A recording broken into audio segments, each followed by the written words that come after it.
Vamos lá? Então vamos para Gênesis, capítulo 11, finalzinho dele, só para a gente entrar no contexto do que a gente vai falar hoje, que é Abraão, né?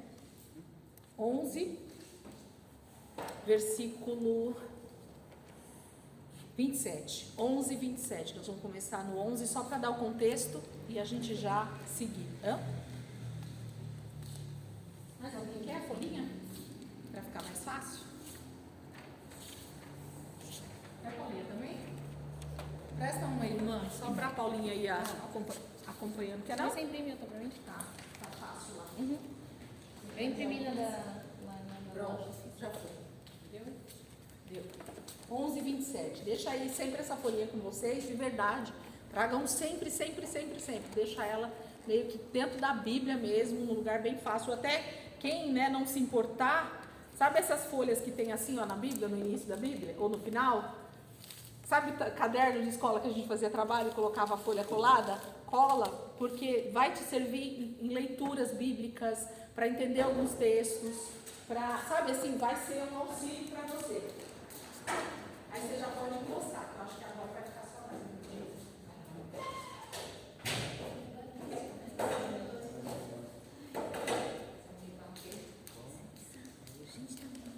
Gênesis 11, 27. Vamos lá, para a gente dar o contexto aqui.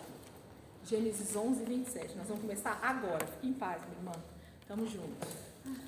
11, 27. Diz assim, vai falar sobre a história desse homem aqui, ó. Terá, tá? Então, eu só vou... Alguém fez a genealogia do Adão lá no caderno aí ou em algum lugar? Alguém fez? Só para a gente dar uma relembradinha, para vocês relembrarem aquela questão da 10ª geração. Lembra? Que Noé nasce na 10ª geração? Mas ali não está Adão. Ah, tá. Adão. Tá aí, né? Só segue aí, então. Eu vou só falar os nomes para vocês lembrarem aqui e a gente lembrar que Noé nasce, então, na 10ª geração. E a gente vai ver outra coisa aqui que vai bater de novo com a 10ª geração. A gente vê que Deus não está fazendo nada por acaso. Deus tem um plano e um propósito em todos os sentidos, para qualquer pessoa. Deus não escolheu Abraão do nada. É isso que eu sempre falo quando eu chego aqui. Deus não escolheu Abraão. Quero ele. Ele é bonito. Não, Deus escolheu a pessoa certa, no momento certo, na geração certa. Então, na de Adão, só voltando um pouquinho para trás, que está lá no capítulo 5, eu vou só falar os nomes. Então, Adão gerou Sete, né, que foi o filho depois de Abel. Adão gerou Sete, que gerou Enos, que gerou Cainã, que gerou Maalalel, que gerou Jared, que gerou Enoque, que gerou Matusalém, que gerou Lameque, que gerou Noé. Então, Noé é a 10ª geração a partir de Adão, tá? A partir de Adão, Noé é a 10ª. E Noé, então, tem os seus 3 filhos, Sem, Cã e Jafé, ok? Então, 10ª geração, nós estamos com 3 filhos. Agora, nós vamos ler aqui a genealogia de Sem, que está, deixa eu pegar aqui, capítulo 11, eu não vou ler toda, ou vamos ler, né? Não custa. 11, versículo 10, eu vou ler bem rapidinho, vocês só acompanham aí.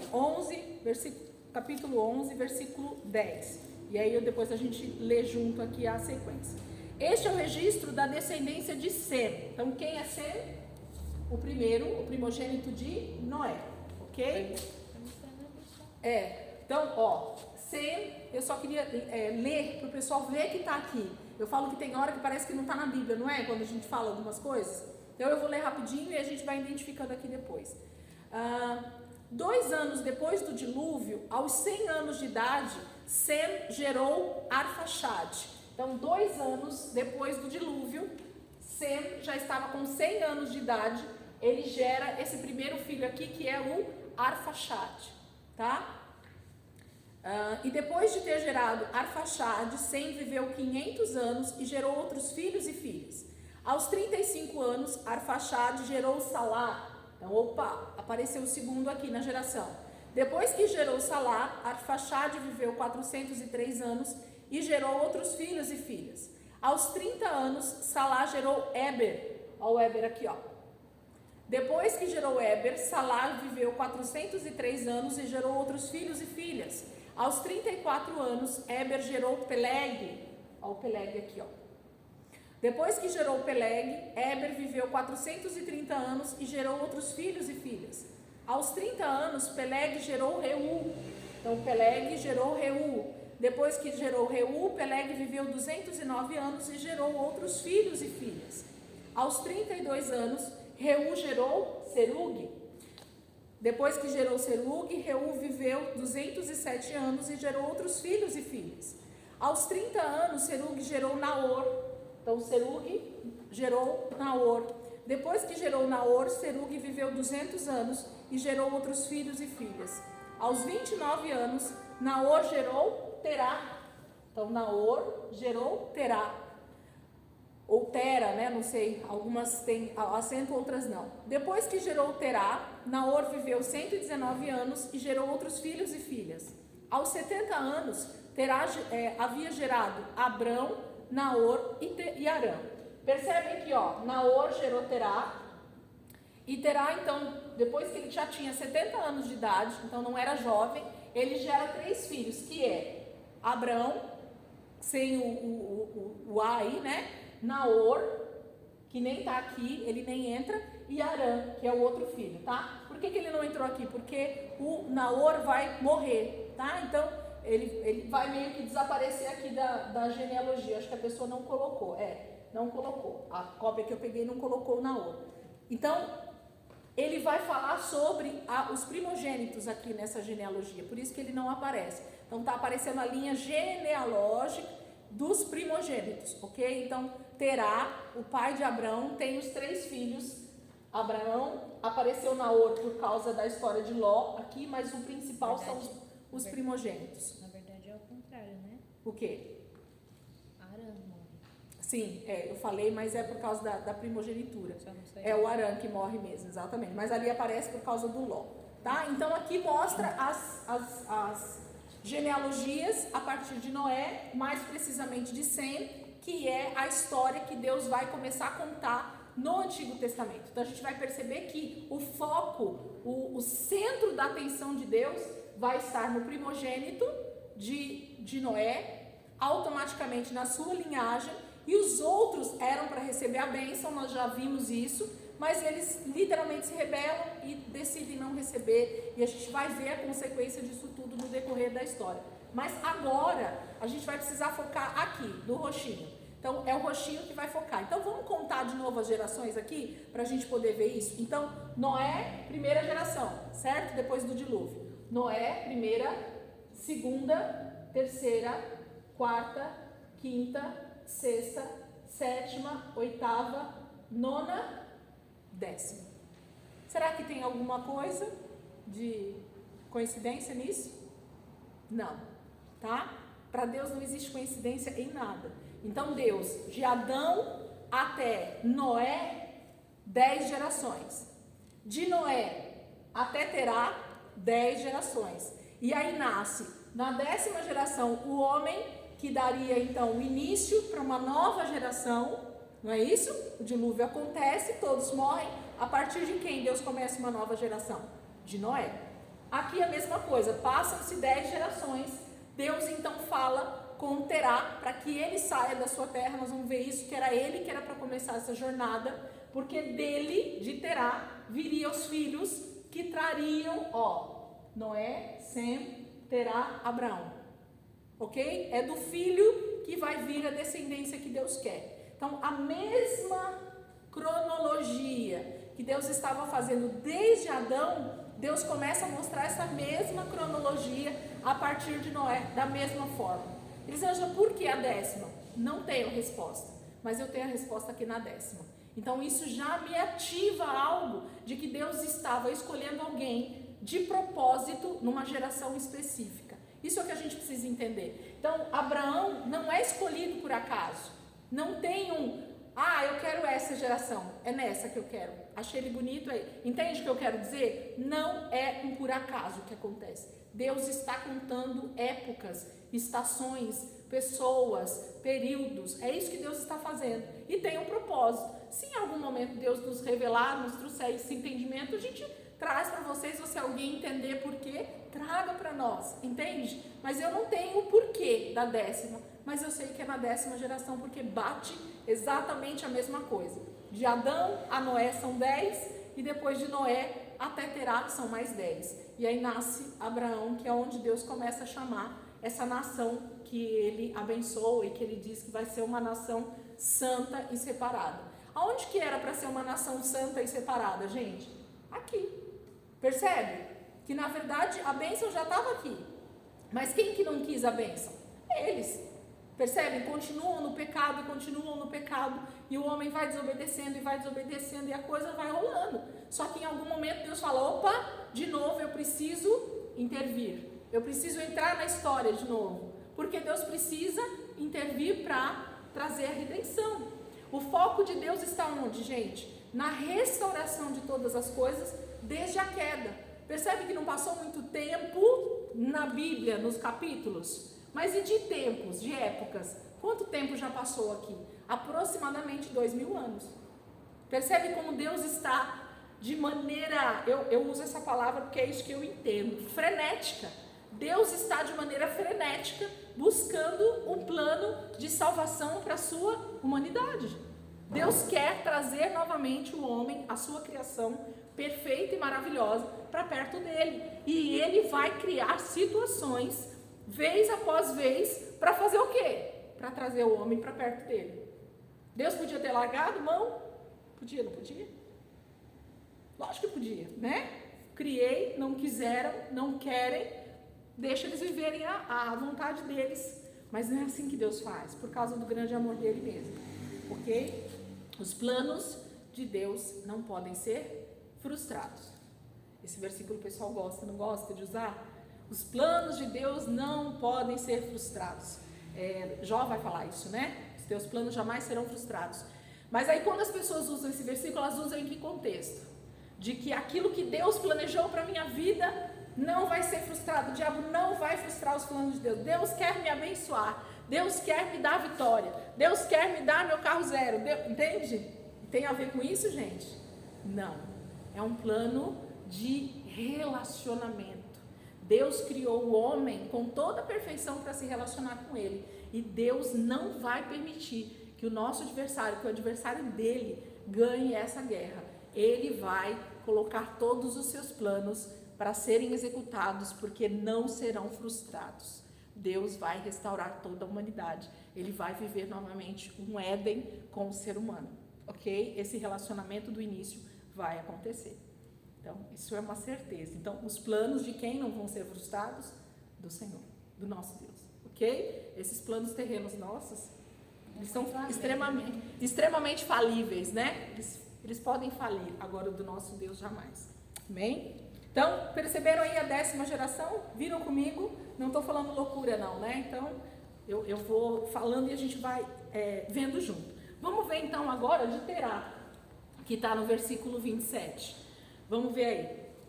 O 26 a gente terminou, né? Aos 70 anos, Terá havia gerado Abrão, Naor e Arã. Essa é a história da família de Terá. Você está vendo que, se vocês perceberem, o livrinho lá fala que o livro de Gênesis, ele tem algumas, se não me engano são 9 inícios de texto que diz assim, esta é a descendência de fulano, esta é a descendência de ciclano, esta é porque Deus está contando a história de várias gerações, em que daquela geração Deus traz algo, ou para bênção ou para maldição, porque tem a genealogia de Caim aqui também, certo? Então, Deus está contando uma história da humanidade. Quantos são? 10?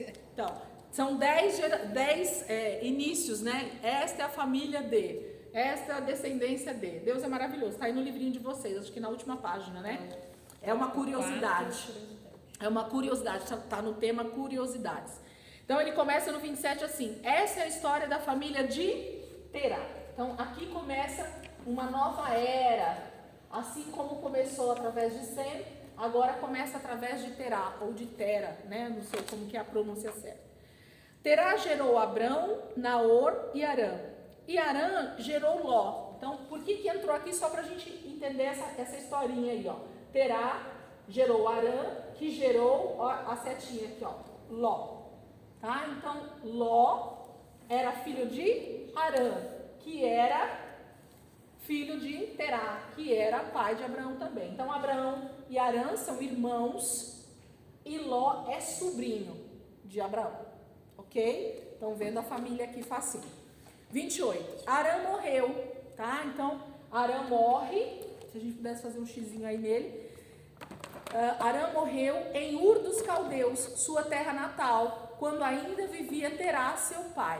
Então, Harã morre ainda quando eles estão lá em Ur dos Caldeus, na terra antes de ir para onde Deus estava mandando, ok? Versículo 29. Tanto Abrão como Naor casaram-se. O nome da mulher de Abrão era Sarai, aqui não aparece, mas Sarai era a esposa de Abraão. E o nome da mulher de Naor era Milca. Então, depois, se vocês quiserem fazer essa parte da genealogia só da família de Terá, é legal. Esta era filha de Harã, pai de Milca e de Isca.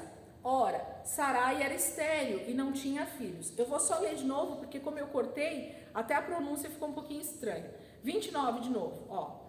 Tanto Abrão como Naor casaram-se. O nome da mulher de Abrão era Sarai, e o nome da mulher de Naor era Milca.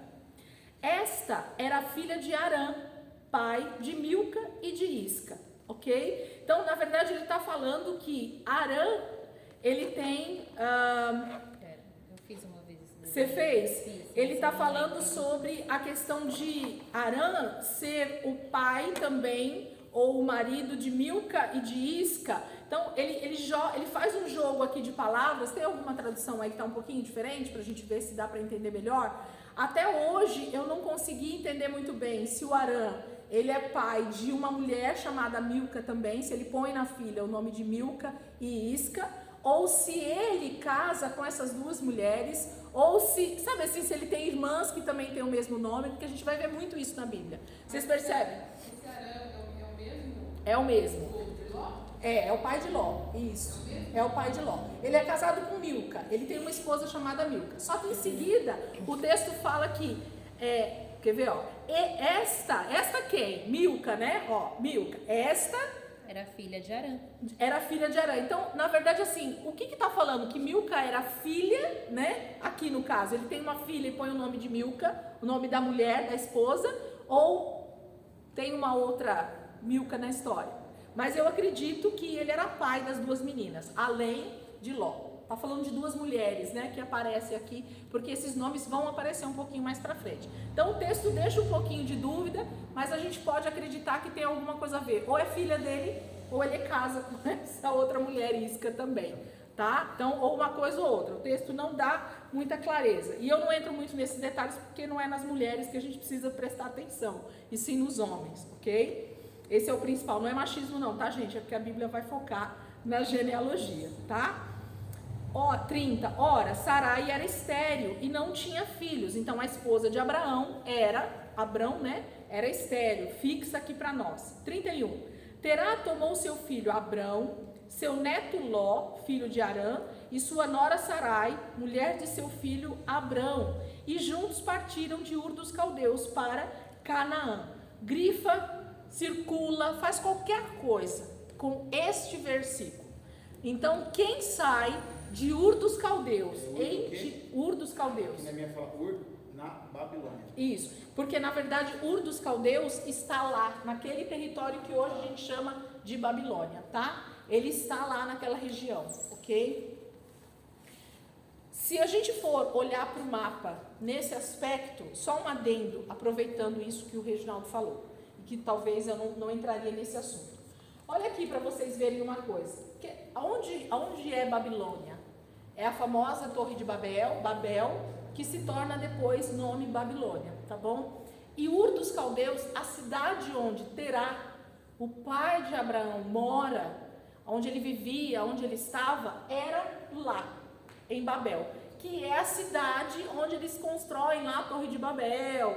Lembra? Está naquela região.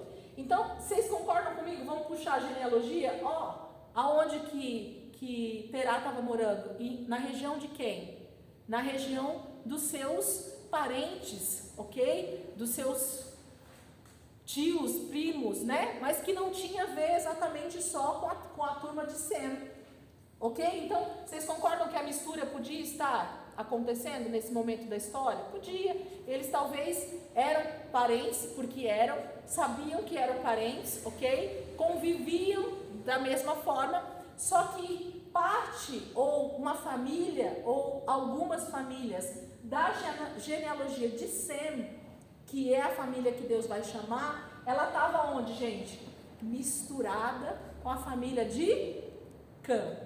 Porque a Babilônia, lá na frente, que a gente vai ver isso, não é uma terra extremamente idólatra. E Ur dos Caldeus também era, nesse momento já, uma terra muito idólatra, que adorava muitos deuses. Então, a família de Cã, os descendentes de Cã, eles simplesmente se desviaram de tudo que se dizia Deus e começaram a construir vários deuses para eles. Só que Terá estava misturado com essa galera. Então, o que Deus precisa fazer sempre? Nós não estamos inseridos no mundo, gente? Deus pegou a gente e colocou num lugarzinho separado? Não, ok? Nós estamos inseridos no mundo, que é dominado por quem? Pelo diabo, por Satanás, pelo Deus desse século, ok? Só que quando Deus quer nos chamar para mais perto dele, o que ele faz conosco? Ele então nos separa, que é a história do ser santo, certo? Nós vamos chegar também nisso, só estou falando aqui para vocês já irem pensando junto comigo.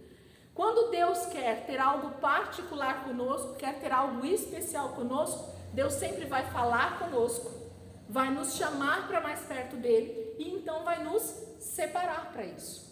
Então vocês concordam comigo que essa galera toda podia estar convivendo todo mundo junto? Porque eles eram parentes. Só que sobre quem estava a bênção, gente? No sentido de obediência? Sobre a família de Sem. Não quer dizer que todos eles estavam em obediência, certo? Não quer dizer. Mas Deus tinha um propósito para cumprir e Deus ia fazer através da família de Sem, tá? Então só mostra para nós que Terá, provavelmente seu pai Naor, até a sua galera, poderia estar morando aqui no meio dessa galera amarela aqui, não poderia? Porque se eles estavam tudo lá em Ur dos Caldeus, a mistura estava grande. E Deus então precisava chamar essa turma, que ele queria fazer algo diferente, e levar para um lugar exclusivo, para um lugar que ele ia agora chamá-los para estar, certo? Então, Terá, a família dele estava em Ur dos Caldeus, que é uma região lá na Mesopotâmia, que é a região que hoje a gente chama de Babel ou Babilônia, lá no Antigo Testamento, que está lá do lado de cima, lá de Canaã. Pensa na terra de Israel aqui, ó, onde está minha mão esquerda, e a Babilônia e Ur dos Caldeus estava aqui em cima. Então, eles iam ter que caminhar até chegar aqui, tá? Então, só para a gente ver que eles não estavam num lugar específico, totalmente separado da idolatria, do mundo, vamos colocar assim para a gente entender. Essa turma estava inserida nesse contexto de sociedade, cheio de idolatria, cheio de pecado, cheio de separação de Deus, né? Eles não estavam adorando a Deus, eles estavam fazendo o que eles bem queriam. Deus então chama essa família de Terá, 10ª geração. Deus esperou ali 10 gerações para chamar novamente um homem. Vamos lá, o que você falou? O que você está rindo? Então, vamos lá, só ver se eu entendi. Então, Vai. até na hora ali, estava todo mundo junto. Né? O E quê? aí, depois de Terá em diante, aí já houve uma separação, talvez Um chamado. essa coisa da idolatria. Então, não chega a ser 100% ainda. E nunca vai ser. Porque, na verdade, sempre tem uma brechinha do pecado na história. Tá? Mas Deus, então, vai se manifestar de novo. Vamos falar assim? É como se Deus estivesse quieto. Ok? Então, de Noé, de Adão até Noé, Deus não estava quieto? A gente não vê Deus falando na Bíblia. Certo? Deus vai deixando a humanidade viver. Ok? Quando chega em Noé, ele fala, não aguento mais o pecado, vou destruir a terra. Certo? E a partir de Noé ele começa uma nova história. Então Deus se manifesta, Deus fala e vem e faz o que ele está falando. De Noé ele começa uma nova geração. No início já de tudo, Cã cai, peca, e aí começa essa discórdia entre os irmãos, né? Tem toda essa questão da bênção e da maldição de novo. Deus deixa a galera morar. Só que eles não começaram lá em Babel? Aí Deus separa as línguas, que foi semana passada, e Deus então espalha eles pela terra. Para onde cada um foi? A Bíblia não fala. Só fala que eles se espalharam, que era para fazer mesmo. Era para se espalhar pela terra. E eles se espalham, só que algumas famílias, ou isso estava tudo misturado, a Bíblia não fala, eu não posso ficar falando que é certeza. Mas pelo texto, a gente vê que a família de Terá estava onde, gente? Em Ur dos Caldeus. Ur dos Caldeus é a cidade que hoje a gente chama de Babilônia. Então ele estava lá misturado. Ele estava inserido nessa idolatria da galera de Cã, tá? Que estava totalmente fora dos princípios de Deus. Então o que eu quero que vocês grifem aqui? Deu para entender o que eu estou falando? Deu. Se não der, vocês falam, tá, gente? No sentido assim, não tem que entender tudo, porque tudo a gente vai entender junto. Mas estou dizendo assim, o que eu estou falando, vocês precisam entender no sentido dessa cronologia, vamos dizer assim. Por isso que depois de Terá ali, o Abrão meio que separou, né? É o chamado, a gente vai ver, né? Sai da tua terra, da tua parentela e vai para uma terra que eu estou te mostrando. É como se Deus dissesse, e ele disse, se separe. Eu preciso de você separado desse contexto, porque eu preciso fazer algo novo através de você. Da mesma forma que Deus queria fazer com Noé, Deus vai fazer esse mesmo chamado agora para Abraão. Eu preciso de você, Abraão, gerar filhos e filhas segundo o meu princípio. É isso que Deus está fazendo. Deus precisava trazer santidade para a terra de alguma maneira para que Jesus nascesse. Tá? Deus está buscando o plano de redenção. Então, dei esse adendo por causa da terra lá de onde eles estão. Mas o que eu quero que vocês grifem aqui, gente, que isso não pode sair da cabeça de vocês nesse momento, que é o versículo 31, né? 31. Terá tomou seu filho Abrão, seu neto Ló, filho de Arã, e sua nora Sarai, mulher de seu filho Abrão, e juntos partiram de Ur dos Caldeus para onde, gente? Canaã, ok? Então, ele sai da terra de Ur dos Caldeus e vai para Canaã. Qual é o lugar da terra prometida? Canaã. Aqui já apareceu que a terra prometida é Canaã? Não. Ok. Deus chama Terá, ou aliás, Terá aparece aqui falando que ele sai de Ur dos Caldeus e está indo em direção a Canaã. Ele mesmo toma sua família e faz isso, ok? Grifa, guarda isso no coração que a gente vai entender um pouquinho mais. Mas, ao chegarem a Arã, estabeleceram-se ali. Terá viveu 205 anos e morreu em Arã. Aí eles vão e usam uma cidade aqui com o mesmo nome do filho. Lembra que eu falei para vocês que nessa época havia-se muito costume de se colocar o nome de uma cidade do seu fundador? Lembra? Alguns historiadores e até a própria novela lá da Record usou esse texto para dizer assim: Terá estava tão triste pela morte do seu filho que quando ele chega nessa cidade, nesse vilarejo que ainda não tem nome, qual o nome que ele dá para o vilarejo? O nome do filho, para que aquilo fosse registrado, para que aquilo não ficasse esquecido, para que Arã nunca fosse esquecido na face da terra. Então ele dá o nome daquela cidade que ele começa a habitar nela, que não é Canaã ainda, é antes de Canaã. Ele se estabelece numa terra, fica ali e ele dá o nome de Arã para essa terra, ok? Tá? Então, só para a gente entender, Arã, filho, mas agora ele está morando numa cidade, mas quem é Arã? É filho? É o que morreu? A gente fica assim, né? Lendo a Bíblia, a gente fica sem saber. Então aqui ele está dando o nome de uma cidade, o próprio nome do seu filho que tinha acabado de morrer. 1 ano, 2 anos antes, não sei quanto tempo.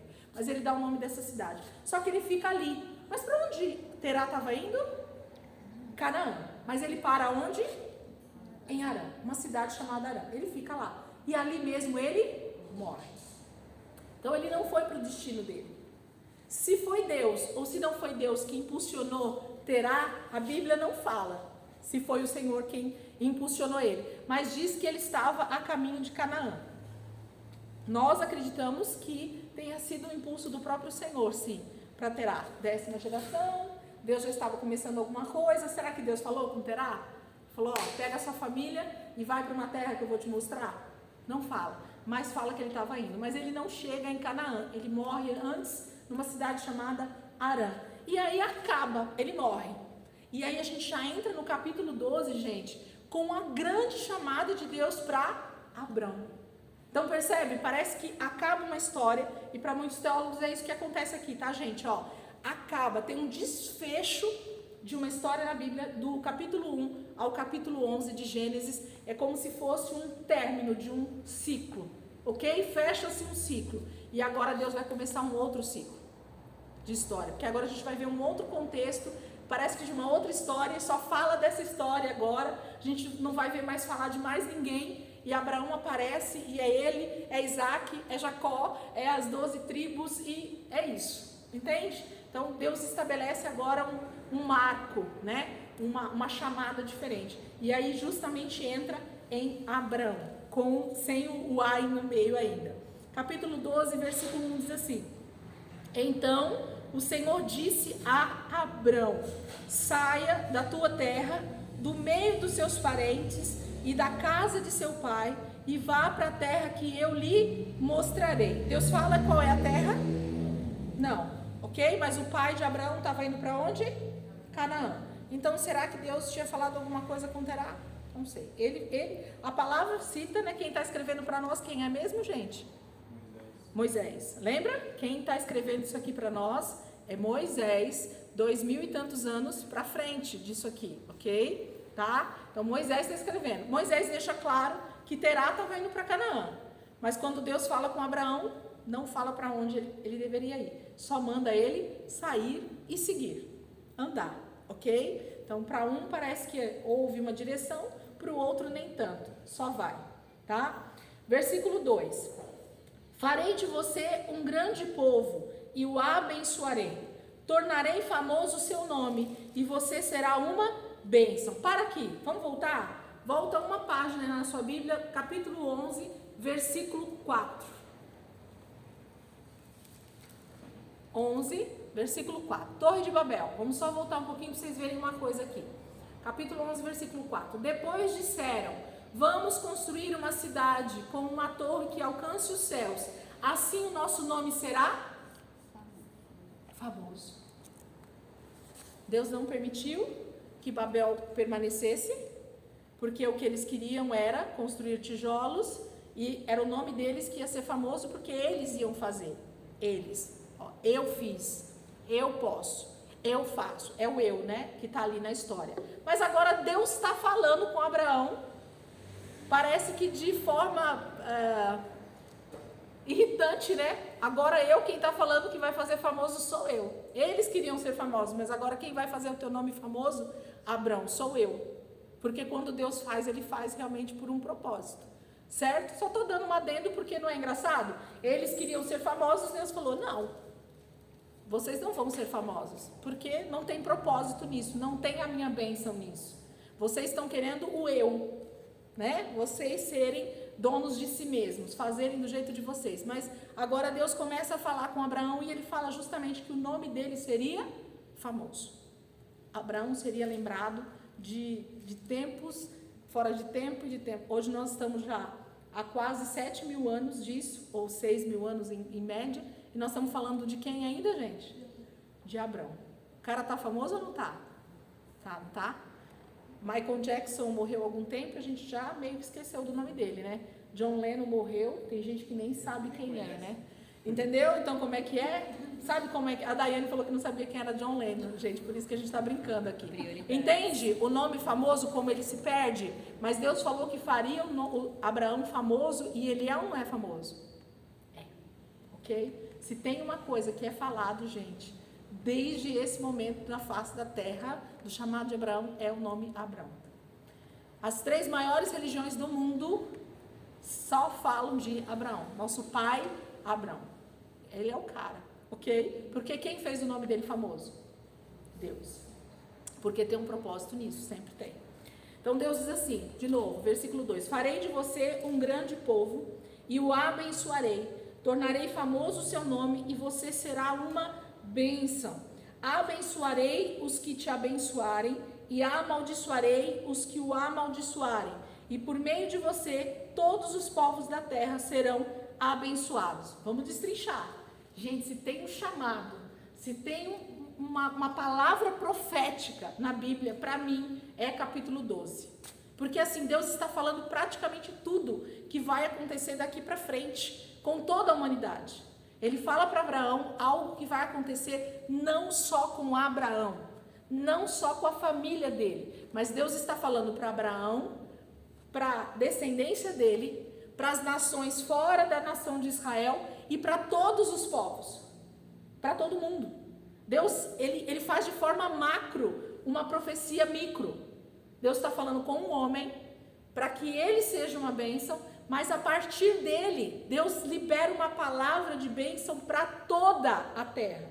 Não tem a ver só com Abraão, ok? Por quê? Porque a partir de Abraão, Deus estava fazendo algo novo sobre a terra. Começava de novo. Não tinha tido um dilúvio, mas Deus estava de novo colocando um marco zero e dizendo, a partir daqui eu vou fazer algo novo de novo. Nós vamos chegar, não vou falar mais coisa porque senão vai confundir, mas eu quero que a gente olhe aqui agora, de novo. Versículo 3. Abençoarei quem? Abençoarei quem? Os que te abençoarem. Os que te abençoarem. Então, quem vai ser abençoado na terra? Quem abençoar? Quem abençoar quem? Israel. Não, vamos, Abraão. Abraão. Ok? Abençoarei os que te abençoarem. Então, para eu ser abençoado, o que eu tenho que fazer? Abençoar. Abençoar quem? Abraão. Consequentemente, quando eu falo de Abraão, eu estou falando de Deus. Israel. Aí sim, né? Desculpa. É isso. Entende? Ó, Abraão não é o pai de Israel, o patriarca de Israel, nós vamos entender isso. Mas Deus está dizendo assim, ó, abençoarei os que te abençoarem. Então, quem abençoar Abraão e a sua família vai ser o quê, por consequência? Abençoado. E quem amaldiçoar? Ok, então o que eu preciso fazer para ter bênção sobre a minha vida?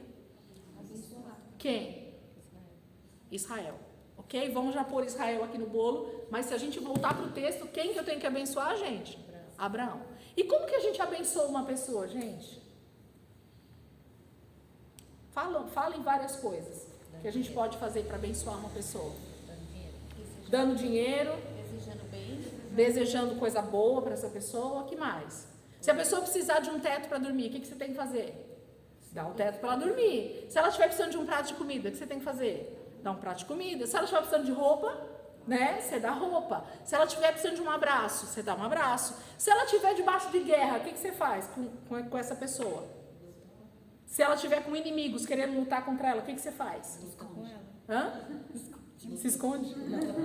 Luta com ela. Você tem que estar do lado de quem? De Abraão. Do que é abençoado. Porque se Deus está falando que ele vai abençoar quem abençoar Abraão, e ele vai amaldiçoar quem amaldiçoar Abraão, de que lado que eu tenho que ficar, gente? Do lado da bênção, não é isso? Se eu quero bênção, eu tenho que ficar do lado de quem? Da bênção. E o lado da bênção é de quem? De Abraão, de Israel. Então, só um adendo, vamos abrir um parênteses? Quem é Abraão hoje, gente? A representação de Abraão? Israel, ok? Então, tudo que se diz na Bíblia, Israel, é essa bênção aqui. Então, se a gente quer ser abençoado, nação Brasil, quem eu tenho que abençoar? E o que eu tenho que fazer então para ser abençoado? Abençoar Israel. E o que é abençoar Israel? Que nós falamos algumas coisas aqui. Se eles estiverem precisando de comida, quem tem que mandar comida para lá? Nós. Se eles estiverem precisando de vestes, o que nós temos que fazer? Mandar. Se eles estiverem precisando de abrigo, o que a gente tem que dar? Abrigo. Se eles estiverem em guerra, quem que tem que guerrear junto com eles? Nós. Eu tenho que estar contra Israel ou a favor de Israel? Então, a palavra começa a ser descortinada para nós aqui, e eu quero que você frise isso na sua cabeça, porque isso é uma verdade espiritual. quem está falando aqui com Abraão é Deus. E ele está liberando uma profecia, algo profético. Isso é profético. Quer receber uma profecia para a sua vida hoje? Eu estou lendo uma.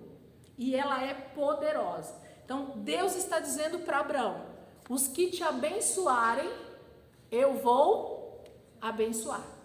Mas os que te amaldiçoarem, eu estou amaldiçoando. Então, tudo que diz respeito a Abraão e a sua descendência, se eu quero a bênção de Deus, eu preciso abençoar essa família. Ok? Então, Israel tem que ser o número 1, assim, ó, na nossa lista de abençoar. Ok? Porque Deus está dizendo que quem abençoar Israel será abençoado. E quem amaldiçoar Israel será amaldiçoado. Se vocês olharem para todas as nações que já fizeram guerra contra Israel, como é que essas nações estão hoje, vocês vão entender isso que eu estou falando. E se vocês olharem todas as nações que já lutaram a favor de Israel, vocês também vão ver como é que essas nações estão. Vou dar só um exemplo para vocês. Se você olhar hoje para a Síria, se você olhar hoje para Turquia, se você olhar hoje para alguns outros países que estão ao redor ali, que são bem próximos, que estão sempre em guerra contra Israel, você vai ver muita fome, muita guerra, muita peste, muita destruição, muito terremoto, muito tudo, muito ruim, muito difícil.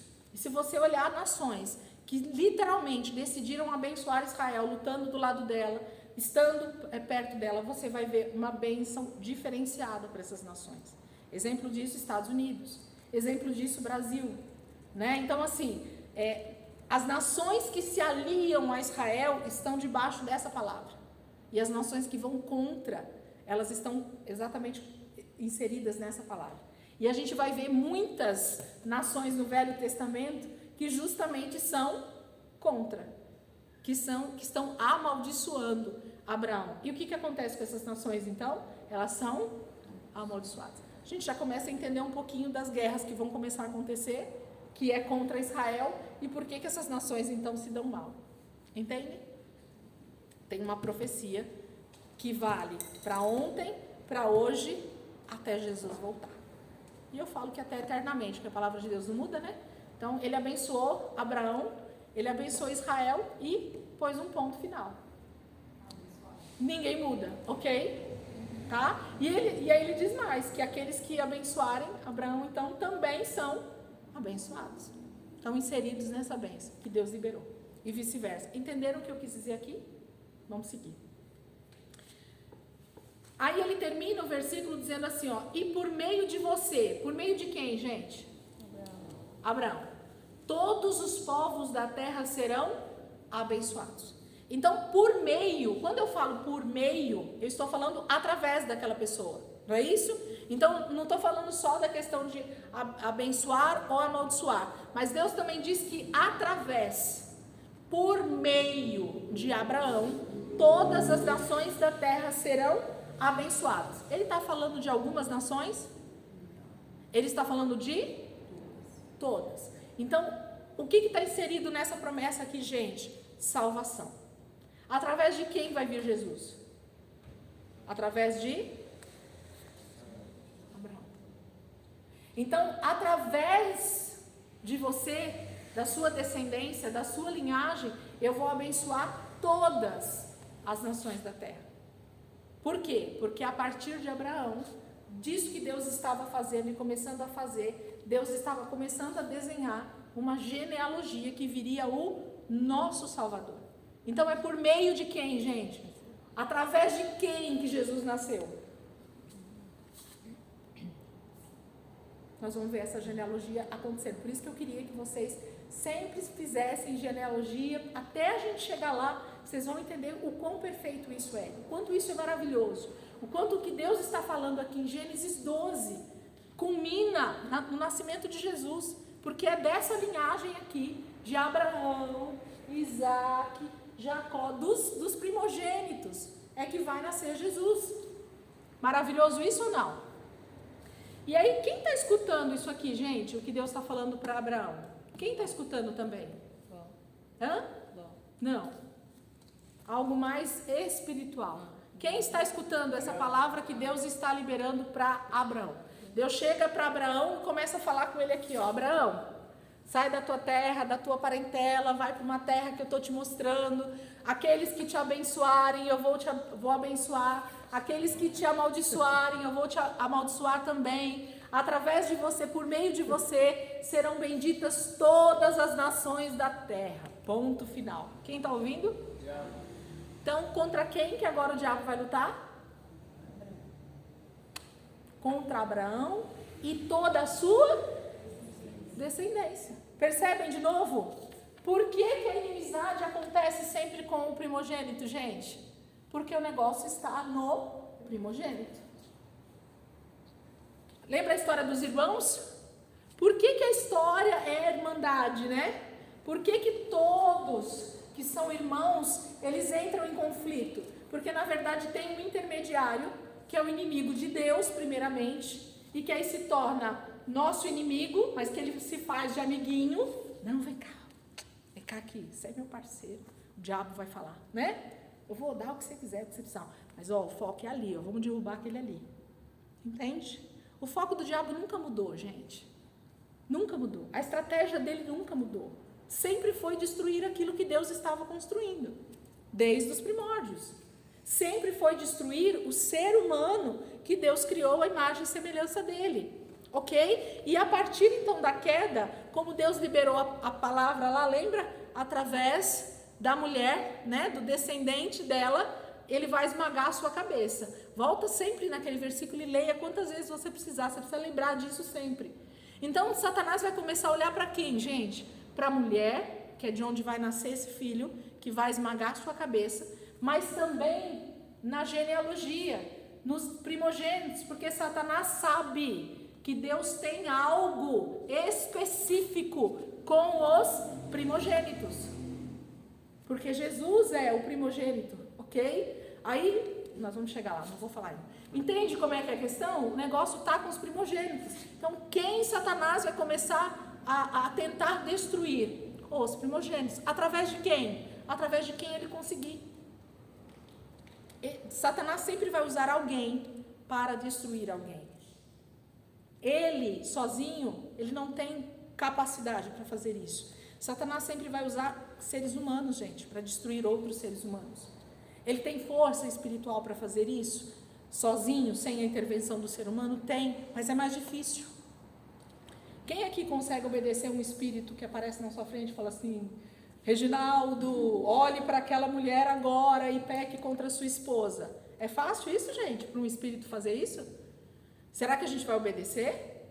Lógico que não. Na verdade, a gente ia se assustar, repreender, expulsar o demônio rapidamente. Não é isso que a gente ia fazer? Então, o que Satanás precisa fazer? O que Satanás precisa fazer, gente? Então, usar alguém que é igual, porque aí eu vou obedecer. Você concorda que é mais fácil? Né? Ou obedecer não, gente, não é bem obedecer, né? Eu vou, na verdade, me identificar, e aí não vai haver problema. Então, o pecado, ele sempre vai ter uma cara bonita, ele sempre vai ter uma roupa bonita, ele sempre vai ter uma maneira bonita de se apresentar. É mais fácil, né? Inclusive, né? De lidar com isso. Então, por isso que Satanás vai usar alguém sempre para interferir na minha vida. E aí é onde eu e você, como homens e mulheres espirituais, precisamos identificar que não é a pessoa quem está fazendo aquilo, é algo que está por trás dela. Sempre tem algo espiritual por trás disso, porque nós todos somos irmãos. Eu deveria ter algo de contrário do meu irmão? Não. Ok? Ele é a imagem e semelhança de Deus como eu. Como é que eu vejo Deus? Eu vejo através da vida do meu irmão. É assim que nós vemos Deus, a palavra fala. Então, na verdade, a intervenção de Satanás vai sempre vir através de um ser humano. Então, Satanás está ouvindo o que Deus está falando com Abraão. Então, ele termina aqui dizendo, né? Todos os povos da terra serão abençoados por meio de você. É por meio de você, vai vir de você, Abraão. E aí, filho, o radar de Satanás agora tem uma mira. Vou falar uma curiosidade para vocês. Satanás é um anjo, não é? Um anjo caído. Existem vários Satanás ou só um? Vários. Vários? E aí? E aí? Quantos Satanás existe? Certo? Satanás, um. Demônios, vários. Então, quando a gente fala assim, irmão, é o diabo que está atacando sua vida. Quem que está aqui atacando a vida dessa pessoa? O diabo, né? Eu tô falando, o diabo. Vamos na sequência aqui, só pra gente entender a lógica. Aí você vai lá, agora, lá na casa do seu pai, da sua mãe, do seu tio, do seu primo. Você vai lá para o outro estado, lá para Minas. Aí a pessoa está sendo influenciada por um demônio. O que você fala? É o diabo que está influenciando, ó. É o diabo, irmão, que está te atacando. Ué, mas o diabo está lá em Santo André, agora ele está aqui, em Minas. Aí, se eu estou lá nos Estados Unidos e tem alguém também sofrendo com alguma possessão, com alguma coisa, a gente já fala o quê? Repreende, irmão, é o diabo que está na vida dessa pessoa. Aí o diabo fala assim, não, meu filho, eu estou lá em Santo André ainda. Estou aqui não. Estão entendendo o que eu estou querendo dizer? Ok? Satanás não é onisciente, onipresente e nem onipotente. Ele é único. Então, onde é que ele está atuando, gente? Aonde realmente interessa para ele. Certo? Então, o que vocês acham que é mais forte para Satanás atacar? No lugar onde existe um descendente de Abraão agindo e sendo canal de Deus para outras nações? Ou vocês acham que aqui na igreja local ICP é mais interessante para o diabo estar? Onde vocês acham que ele vai estar?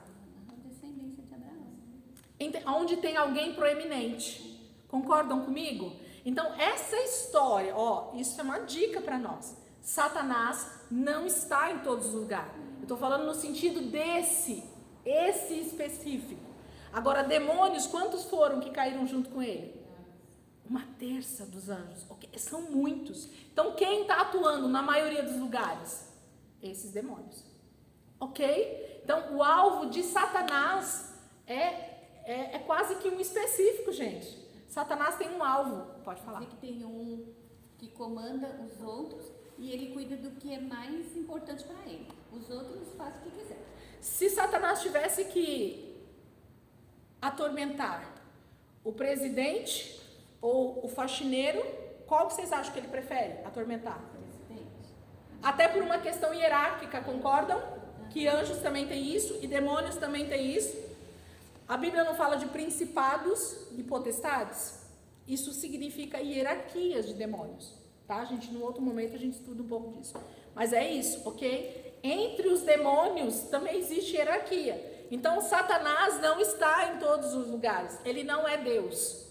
Ele só é Satanás. Então a força não é a mesma. Não é a mesma. Não é a mesma. Ok? Então, a gente tem um costume muito feio de pôr para o diabo uma ação extremamente pecaminosa, carnal do ser humano. Então você está lá mentindo para tua vizinha, para o teu marido. Aí, se algum crente está perto de você e vai te repreender, ele vai falar assim: Satanás que está agindo na vida da irmã lá, está mentindo para o outro. Aí Satanás fala assim: Estão falando de mim. vou perder meu tempo com isso não. Eu tenho que agir de forma mais forte em outros lugares, agindo como principados e potestades sobre uma região inteira, para fazer eles nunca saírem do domínio das trevas. Entendem o que eu estou falando? Tá mentindo por que quer. É sua carne, meu irmão. Entendeu? Não tem nem demônio agindo na tua vida. Você precisa tomar vergonha na cara. Entendeu? Entende o que eu estou falando? Então a gente atribui muitas questões para o diabo, quando na verdade o diabo não está ali agindo. Porque se o diabo agir na vida da gente, de verdade, eu vou te falar, vai ficar difícil. Pelo nível de poder que ele tem. Elisângela, você está dando poder para o diabo? Tô sim, ele tem. Ele foi tentar Jesus, gente. Ele foi tentar Jesus. Ok? Entende? Então, para esse nível é tipo na própria genealogia.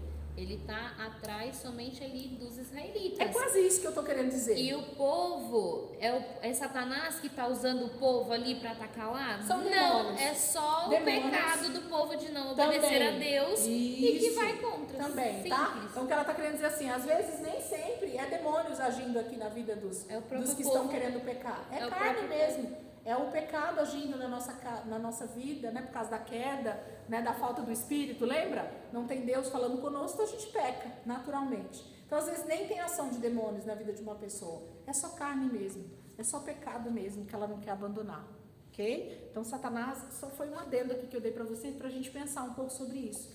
Nossa, A gente... essas coisas, assim, lá atrás, 20 anos atrás, eu estava na igreja e eu falei, nossa, mas é muito cruel, né?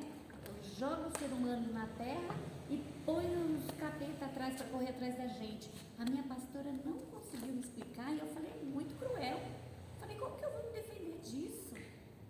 Sabe? E ela falou, mas não falou nada. E olha só, a vida toda a gente pensa que está sendo perseguido. E nem é assim. Não é. Na maioria das vezes não é, Dilene. Na maioria das vezes sou eu mesmo que sou miserável, né? E gosto do pecado. Porque a nossa carne, ela tem essa tendência natural por conta da queda, tá? Não tem a ver com eu quero. Não é isso. É porque eu já nasci em pecado, certo? Por causa dessas duas partes. Eu não tenho espírito. Se eu não tenho espírito, eu não tenho conexão com Deus. Se eu não tenho conexão com Deus, como é que eu me identifico com Deus? Não consigo. É meio genético do Adão, né? É isso aí, tá? Todos pecaram e destituídos estão da glória de Deus, ok? Nós precisamos de Jesus. Esse assunto a gente vai entrar num outro momento, que essa história de ser perseguido, tudo é o diabo. Não é, gente, não é. Vocês vão entender que a Bíblia vai mostrar isso para nós, que não tem diabo na maioria das vezes, não. Tem a carne mesmo, e sou eu. Isso, carne, né? Pecado, isso, escolha. Eu escolho pecar e peco na cara larga e depois ainda fico botando a culpa no diabo. Tá bom? Então vamos continuar aqui o texto de Abraão. Acho que vai dar tempo da gente descer um pouquinho mais. 4. Partiu Abraão como lhe ordenara o Senhor e Ló foi com ele. Abraão tinha 75 anos de idade quando saiu de Harã. Então onde Abraão estava? Em Harã. Eu mostro aqui por causa do nome só. Mas é a cidade, lembra? Onde Terá parou.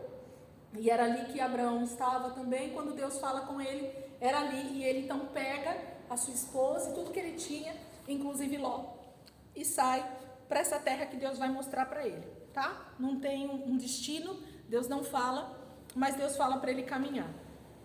5. Levou sua mulher Sarai, seu sobrinho Ló e todos os bens que haviam acumulado e os seus servos comprados em Harã e partiram para a terra de Canaã e lá chegaram. Aonde que Abraão chegou então?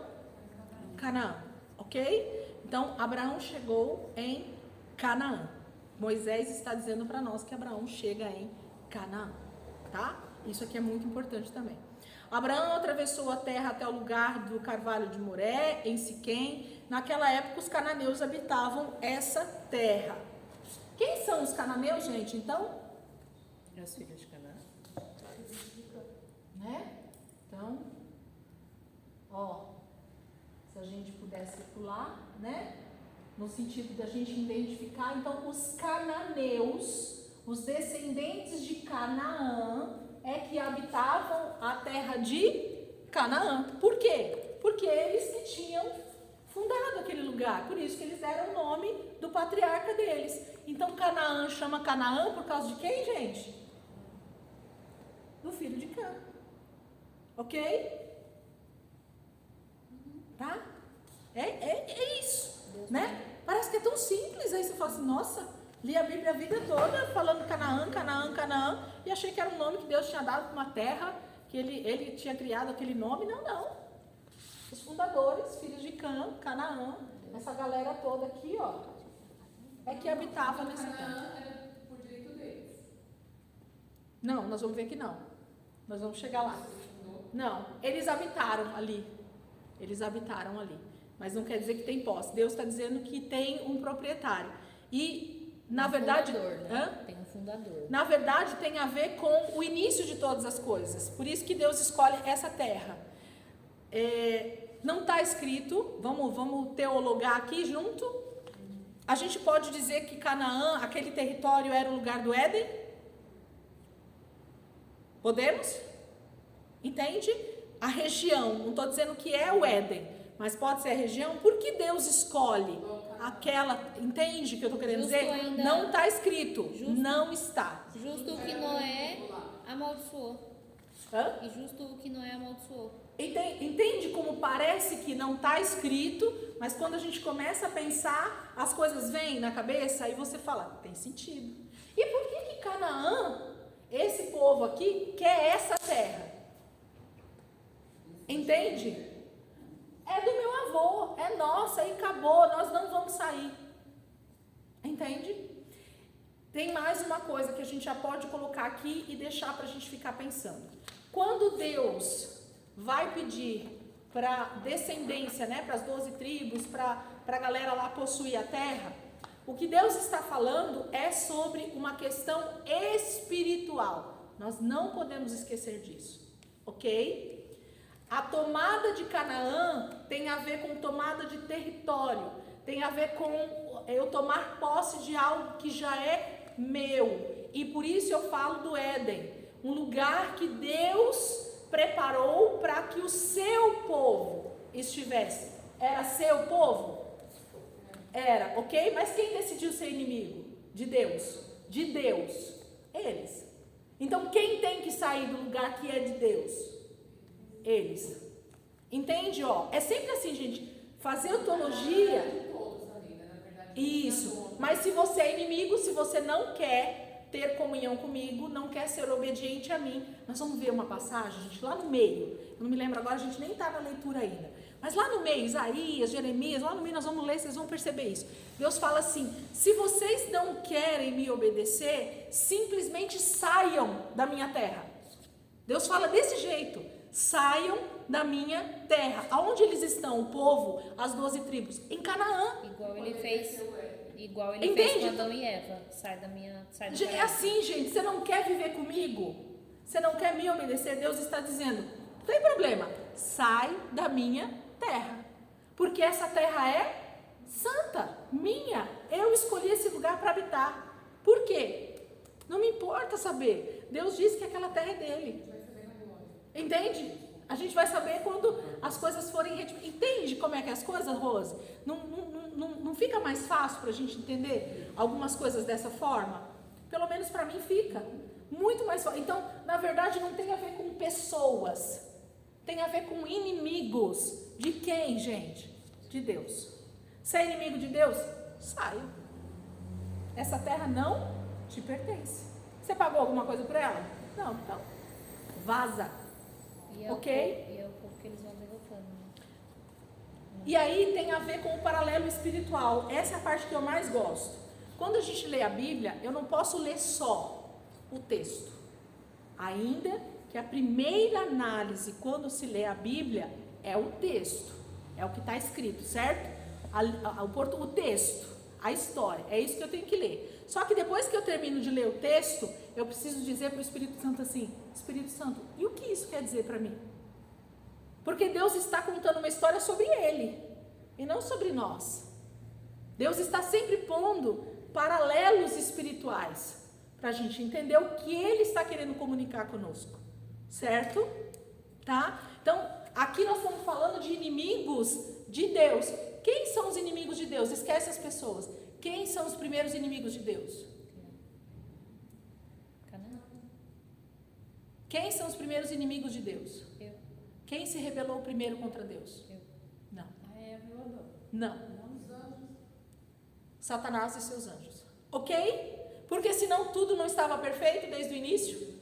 Quem são os primeiros inimigos de Deus, gente? Satanás e toda a terça parte de anjos que caiu com ele. Quem tentou Eva para cair contra Deus? Satanás e os seus anjos. No caso, Satanás mesmo, porque foi ele mesmo que foi lá. Entende como é que é a questão? Então, quem é os inimigos de Deus que precisam ser destruídos?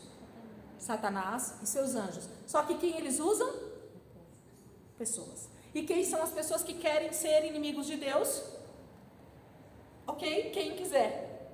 Quem dessa turma que quiser vai estar unido com quem? Quem não está comigo está contra? Migo. É isso. Quem não está comigo está contra-migo. Entendeu? Certo? Jesus, uma aula dessa para o YouTube. É uma terra amaldiçoada, a qual abençoar, né? Não que ele manda para abençoar, mas a terra fica abençoada por causa dele, talvez. Tá, agora eu entendi. Eu já ia falar, não, a terra não é amaldiçoada. Por causa do pecado, ela se torna, não, por causa do pecado do ser humano. O que Deus falou lá para Adão? Vamos voltar no versículo, gente, isso é maravilhoso. Você falou uma coisa aí, a gente pode fazer um link aí. Olha o que Deus fala lá para Adão, capítulo 3, versículo 17. 3:17. E ao homem declarou, Deus falando: visto que você deu ouvidos à sua mulher e comeu do fruto da árvore da qual ordenei a você que não comesse, maldita é a terra. Ok? O que fica maldita, gente? A terra. Tá? Por sua causa. Por causa do... A terra só fica maldita por causa do que, gente? Por causa do pecado.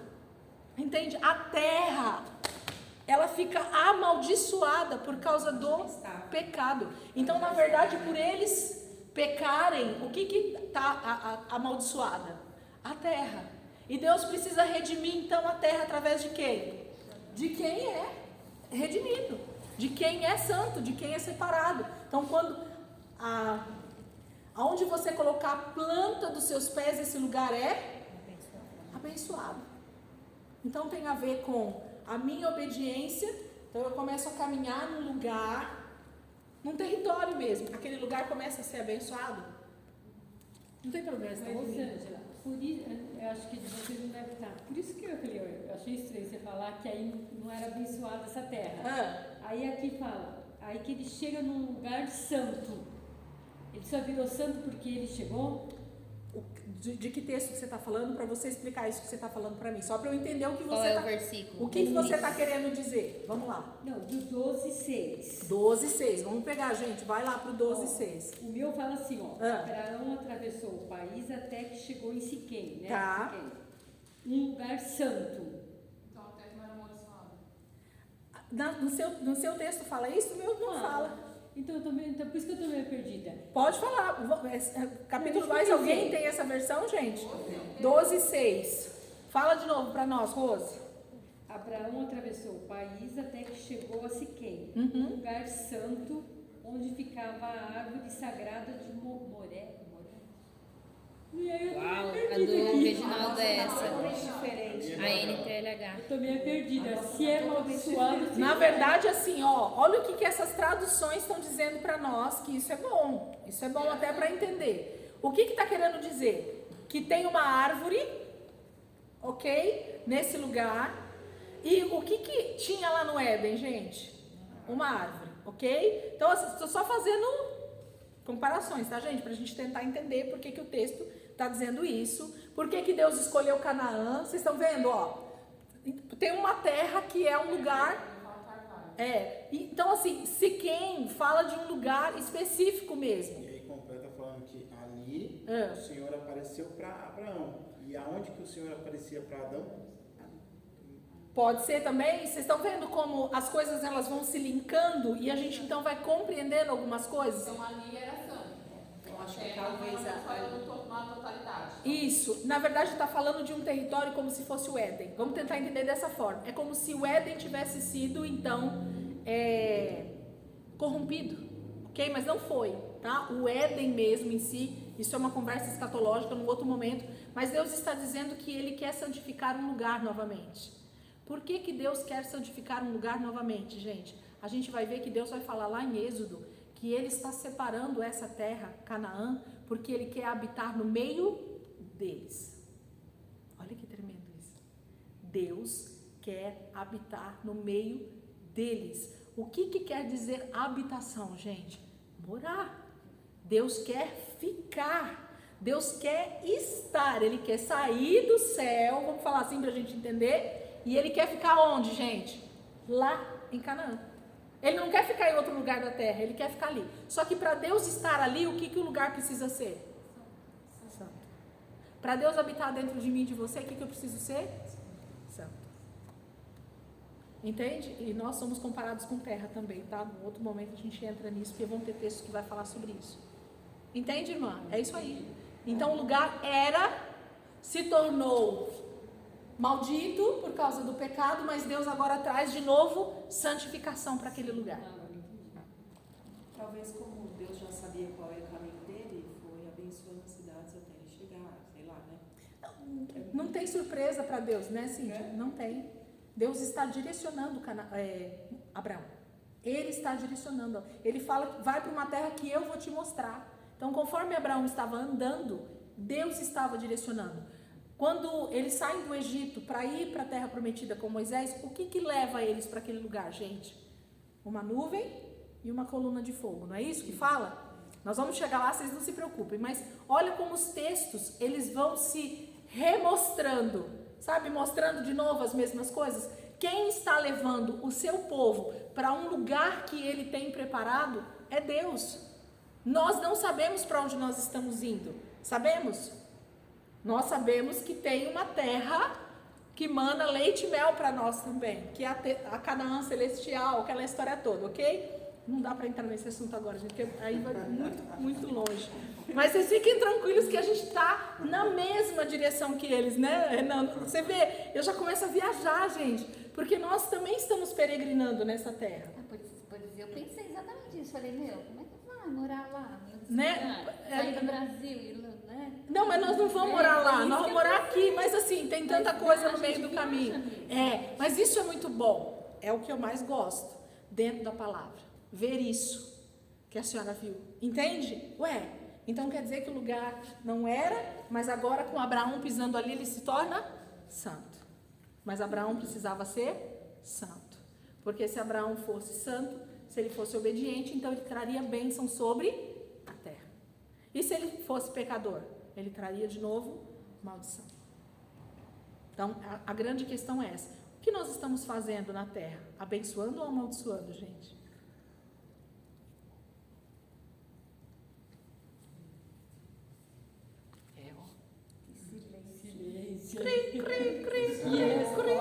Né? Que tremendo, né? Eu acho isso maravilhoso. Na queda de Satanás, a queda foi antes da humanidade ser criada, né? Como os anjos ali desobedeceram a Deus ali, Deus expulsou ele, mas Deus não poderia ter acabado com tudo ali, não criado o homem, ficado assim, vai embora daqui, sobe da minha frente e pronto. Podia. Não ter criado o homem, por exemplo. Porque se criou o homem, e aí o demônio foi para a terra, o Satanás foi para a terra, Deus já sabia que o homem poderia ser fraco e poderia ser influenciado pelo diabo. Podia, né? Ele já sabia de tudo. Essa aqui é a grande loucura para a nossa mente humana. Essas são uma das loucuras, né? Que a gente pensa. Deus poderia ser como... Não ter criado. Não ter criado. Tanta tristeza que o vai decepcionando Israel, você vê a história de Israel, é tanta assim, desobediência a Deus, que Deus poderia falar, não, já sabia como vão criar o homem, acabar com Satanás, que ele me desobedeceu, me traiu, e não cria o homem e fica aqui na casa. Então, mas isso é a pura verdade. Aí entender a mente de Deus é que a palavra de Deus diz, nós jamais vamos conseguir alcançar, né, essa insondável mente de Deus, não tem como. Mas eu me alegro em pensar que Deus está contando com alguns para serem seus filhos. Deus não conta com todos, porque infelizmente não são todos realmente que vão escolher. Ou talvez aquele pensamento, um pensamento de pai. Não vou ter o filho porque pode ser que me dê trabalho. Mas é daí isso. eu fico sem filho. É isso mesmo. Talvez, melhor comparação não tem que você fez agora. Você quer não ter filhos? Não, a gente quer ter filhos. Seja quem for. O risco de eu não ter filhos bons. É isso. E tá no meu controle? Não. Olha que tremendo. Deus é maravilhoso, gente. Deus é maravilhoso. E Ele nos mostra isso através de nós mesmos. Olha a comparação que você fez. Entende? Isso é maravilhoso. Porque qual é o pai e a mãe, o homem e a mulher que já não nasce com isso impresso? Isso já está impresso em nós, gente. Já está. Todo mundo quer casar, todo mundo quer ter filho, todo mundo quer ser pai e mãe, todo mundo quer ser vô, todo mundo quer ser vó. E vai, o mundo nunca acabou, porque cada um já nasce com isso. A gente tem uma genética de Deus, gente. A nossa genética é de Deus. Entende? A palavra diz, se não me engano, em Eclesiastes, em Provérbios, que fala que Deus já colocou em nós o desejo da eternidade. Por isso que a gente não quer morrer. Sabia? Isso eu penso sempre. Eu falo, por que o ser humano nunca aceita a morte? Por que a morte sempre é a parte difícil para o ser humano? É ou não é, gente? Tudo para nós é difícil, mas a morte não é o mais difícil? É. Por que é o mais difícil? Porque nós não nascemos para morrer. Nós éramos eternos. E nós vamos ser eternos. Certo? Mas é porque a eternidade já está dentro de nós, ó. Está impressa no nosso DNA. Nós somos criados com isso. Com esse anseio de eternidade. Então a gente não quer a morte. A gente reluta contra a morte. Porque a gente não quer ela. Né? Isso é maravilhoso. Amém, queridos? Vamos. A gente parou por aqui. E Abraão começou. Ainda bem que ele começou, né? A gente vai. A Edilene falou que não é para ter pressa. É para ter pressa, gente, com a aula? Tá tudo certo para vocês? Vou até parar aqui.